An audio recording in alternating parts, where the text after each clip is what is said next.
qu'il est difficile d'imaginer cet homme comme un riche milliardaire. Il était pieds nus, portait un sac à dos et un vieil iPod sur sa hanche. Regardez le bâtiment en face du sentier en face. C'est le bâtiment de ma maison. Vous pouvez acheter une paire de chaussures. Le colporteur regarda avec dédain, pensant que ce type devait être fou.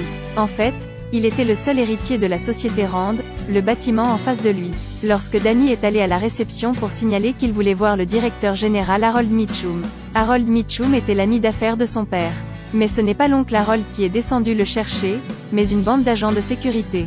Le gardien de sécurité pensait qu'il était sans abri, alors il a ignoré ce qu'il a dit. S'habiller comme ça est aussi difficile à blâmer. Danny était un peu énervé alors il entra, toujours ouvertement chassé par le gardien de sécurité. Ces gars veulent toujours se battre. Danny a l'air désordonné mais il est vraiment bon en arts martiaux. Ces gens ne sont pas les adversaires de Danny. Il a été formé comme maître d'arts martiaux dans la ville mystique de Kunlun. Il a obtenu le pouvoir divin du corps d'un dragon immortel, capable de tout détruire.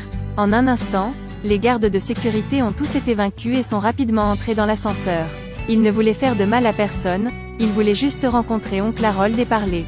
Il a glissé un scan de la carte d'employé d'une fille et a pressé le dernier étage jusqu'au bureau du directeur général. Il entra et appela le nom de la personne qu'il voulait rencontrer. Où est Harold? Excusez-moi, qui êtes-vous? L'homme en face de lui était un peu chaud. Pourquoi quelqu'un a-t-il appelé directement le nom de son père? Joy. Les frères ne pouvaient pas croire qui il était pour connaître leur nom.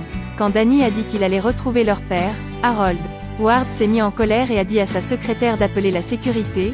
Pourquoi avez-vous laissé un fou monter ici? Danny essaie d'expliquer qu'il est leur meilleur ami. Je voulais juste trouver oncle Harold à qui parler.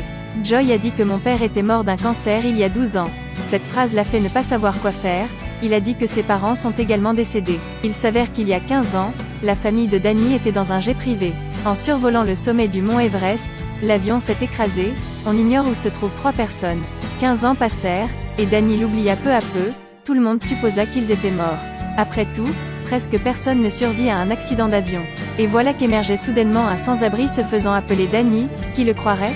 Le seul héritier de cette grande corporation, même le vrai Danny, ne sera pas reconnu. Ward ne lui a pas permis de s'expliquer. Danny a insisté sur le fait qu'il voulait juste parler.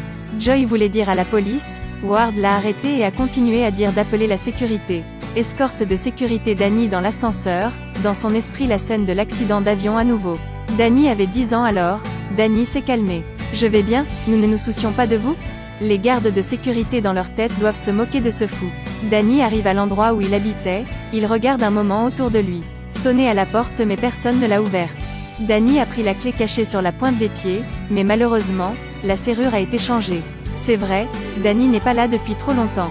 La maison a peut-être changé de propriétaire il y a longtemps, mais Danny n'a pas l'intention d'abandonner. Il sauta doucement sur le balcon. En voyant la disposition familière devant lui, sur la bibliothèque, il y a encore des photos de lui quand il était enfant. Ses parents, les propriétaires Harold et Ward, Joy, qui l'ont expulsé du bâtiment. Soudain, un chien aboya, Danny fit les 100 pas, les mains jointes, le chien se coucha lentement. Danny monta sur le toit, une scène de son enfance apparut devant lui.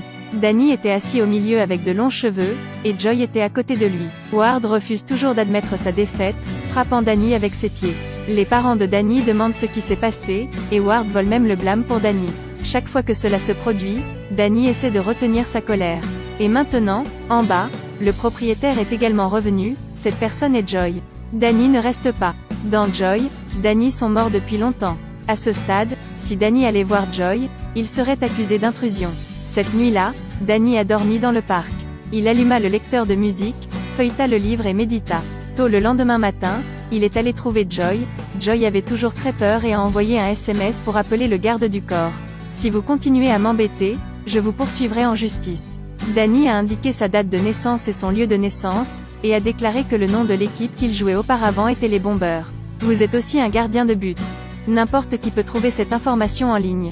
De toute évidence, ce qu'il a dit n'était pas convaincant. Danny dit que Joy vit dans la maison de Danny. C'est ma maison. Votre chien est féroce. Joy a paniqué. Vous êtes entré par effraction dans ma maison. Pas étonnant que le chien ait été enfermé dans le bureau. Danny l'a dit accidentellement. Et maintenant que les gardes du corps étaient arrivés, Danny recula. Soudain, un taxi est arrivé, seulement pour le voir faire des sauts périlleux puis se tenir fermement sur la route. Joy était surprise, son visage rempli d'incrédulité. Tout ce que Danny a dit n'a pas fonctionné, alors il est parti. Danny resta immobile, les yeux fermés, et dans le ciel un faucon passa. Le faucon perché